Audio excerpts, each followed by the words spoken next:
expect in this environment that they counter, but know going into it what your hard limits are, because you don't want to be financially strained or affect your cash flow. I love bookkeeping. Hi, everyone, and thank you for listening to the I Love Bookkeeping podcast. My name is Hannah Robinson. And I'm Melissa Honan. And thank you so much for tuning in. Don't forget to subscribe so you don't miss a new episode out every Tuesday and Thursday, available on Google Podcasts for Android, Apple Podcasts, and Spotify. Today, we're going to be continuing our series on how to hire, and we're kind of going to be doing an extension on our last episode. Today, we're going to be discussing making the offer. So you've found a candidate, you've interviewed them, it went great, and now you've got to make the offer. I don't know a whole lot about making an offer, but thank God Melissa does. And thank God I'm nosy so I can ask her questions about it. So I think, I feel like what's like the deciding factor of making an offer to someone that you've interviewed? We're doing this, we're making an offer. So we are very systemized in this now, where we have a series of 3 to 4 interviews. And going into it, we already know the offer that we're going to make based on if the candidate has any particular credentials. So I have flex on that a little bit, depending on if they have different pay expectations, and I think that they're going to be worth it. But for the most part, we do try to stay within a pretty tight window. So for us, making that offer is really easy. It might not be easy for everybody starting off. So I'd recommend knowing your budget before you even start interviewing. And then when you're interviewing, asking people what their pay expectation is. So you can take that information of what their expectation is versus your budget and craft your offer that way. Yeah. Do you feel like in today's job market with inflation, has it been harder to make reasonable offers or find candidates that are within your budget? I've seen a significant difference. Like account managers that I hired a year ago, 2 years ago, they would accept $22 to $24 an hour. Some even less than that for different positions in our company. And now, most of the, we start at $25 an hour for our account managers, plus all of our benefits that we offer. So it is worth a lot more than just 25. But I'm really getting people asking for $27 to $35 an hour for the same position that I could fill at 22 just last year. That's hard. I feel like every single, I think we're going to continue in a different episode of the discussion on pay rate expectations, but it is a big factor in making an offer, especially with how inflation is today. It is. And I think the thing with that too is that you have to think when you're making the offer to stick to your budget, even if you're having a harder time, especially as you're getting started. And I think also, especially if you have people currently on your team that make less than that. So I think I personally, I have that window where I can, I'll go from 25 to 27 or something like that, depending on what their credentials are, what their resume is, what their skills are, how much I want to hire them, that type of stuff. But if they come back and they still decline that, then it's not a good fit. I have hard limits. So I think that's what I would say is when you're going to make an offer, expect in this environment that they counter, but know going into it what your hard limits are, because you don't want to be financially strained or affect your cash flow, or maybe even resent the person that you hire if you bring them in and they're at a higher rate than you expected to pay. And guess what? They're not going to be able to produce for 3 to 6 months, depending on the position you're hiring them for. They're not going to be really productive. So you're thinking about, okay, well, not only did I, exceed my budget, but I'm going to have to exceed my budget for 6 months before they actually start producing at the rate that I need them to. So really, really, again, expectations is what it comes down to. Have your own expectations ready and make those expectations clear to them. Do this during the offer. Ask them what their expectations are during the interview process, and then clarify that again when you're making the offer. And just know that when you're making an offer, it is going to be more of a conversation these days, in my experience. So let's say you're starting off and in a giant budget isn't something that you can offer yet. What are some other things when making an offer that you can offer to your new employee that don't really have to do with a lot of money? Yeah, sweeten the deal. So we do this with benefits, which not everybody can provide benefits. But for instance, like the most unique benefit we offer is our self-care reimbursement. So, everyone has the option of submitting for up to $100 a month for self-care items. And the only requirement is that it has to be something that they are treating themselves to. It's like a treat yourself thing. So that is $100, but it's $100 reimbursement. So they also, it's slightly different from like a tax perspective than just paying them $100, right? And then you have other options like PTO, like offering, more vacation time, maybe offering unlimited sick days, paid holidays. Those do come around, pay a little bit more, but. And then I would also say other incentives like offering equipment. Again, that is making money, but it is like a one-time, It's a one-time investment.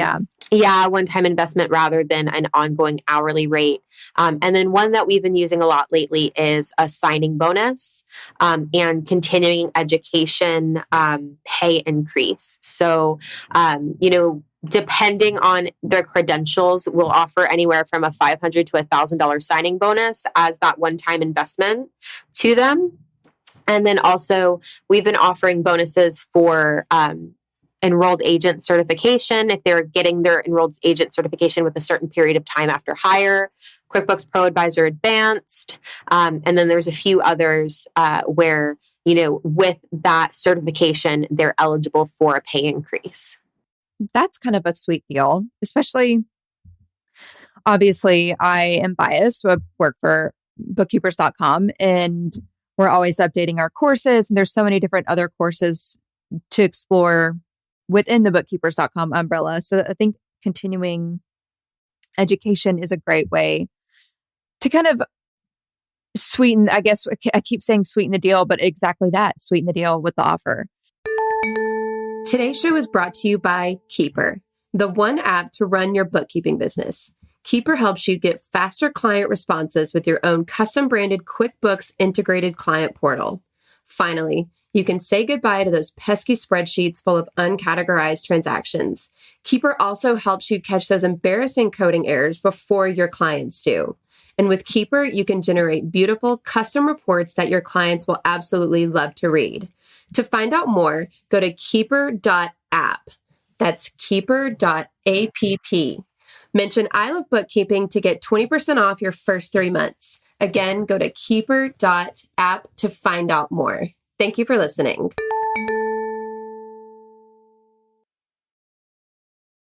Have you ever found yourself in a scenario where you found someone that you really like and the budget is just not matching up? Has that ever happened?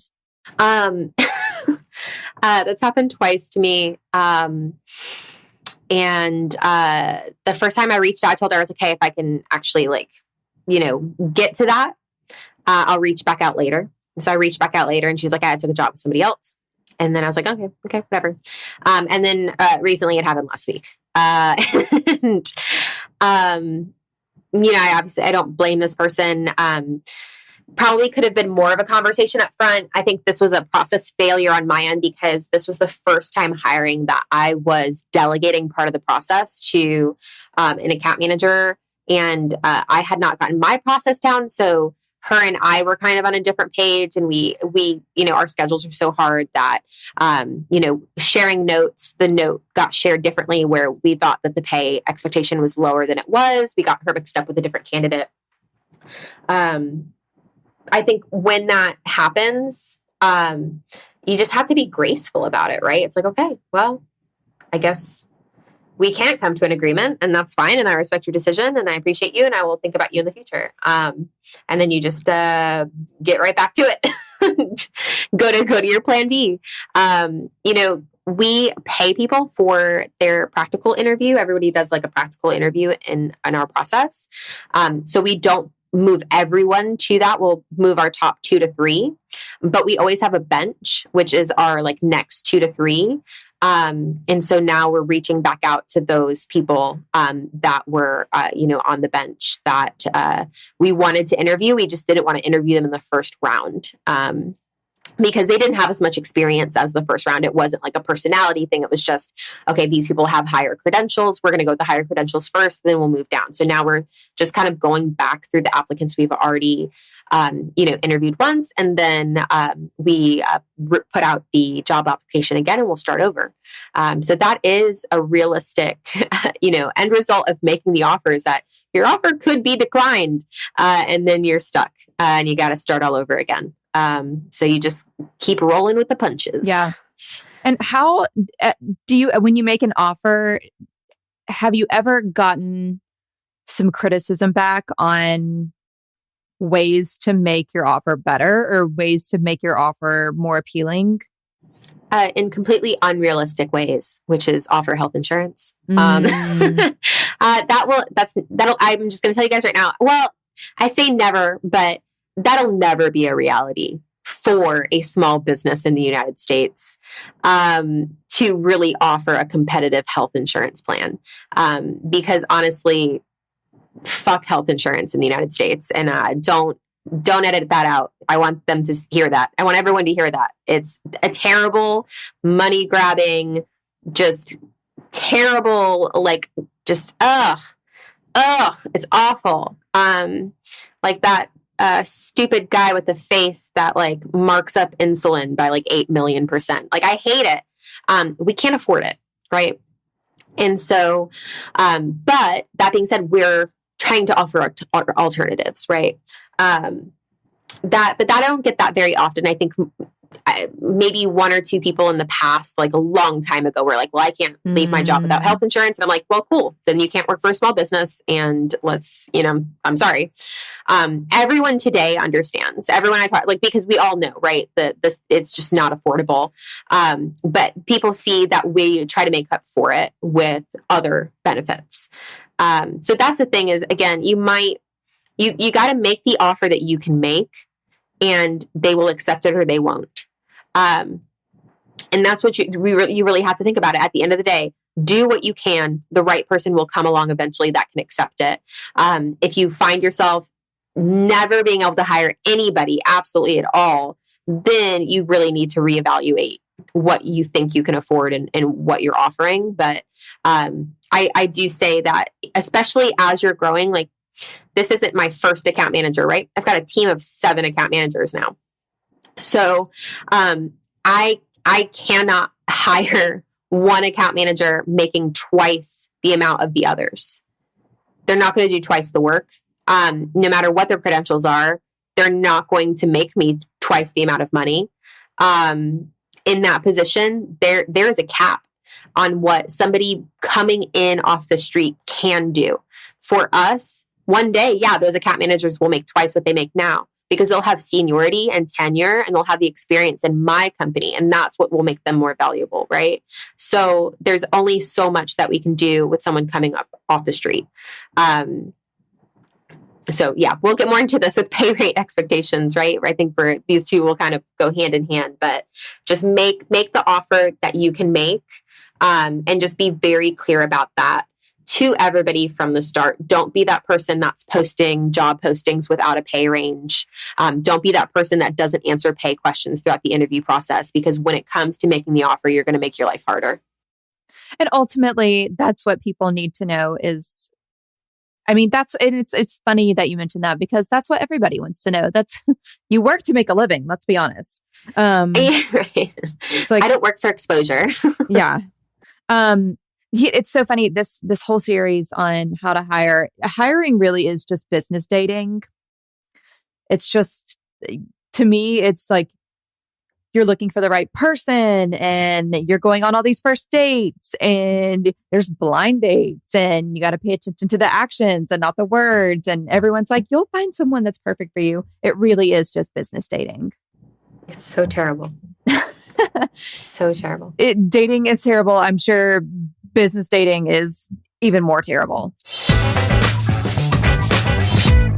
On that note, we hope you have taken a lot from this episode on making an offer. If you have comments, questions, concerns, please shoot us an email at hello@ilovebookkeeping.com. Again, that's hello@ilovebookkeeping.com. We have new episodes out every Tuesday and Thursday, available on Apple Podcasts, Spotify, and Google Podcasts for Android.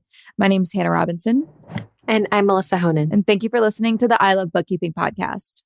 I love bookkeeping. Here's a little shout to all my friends working hard at keeping the books.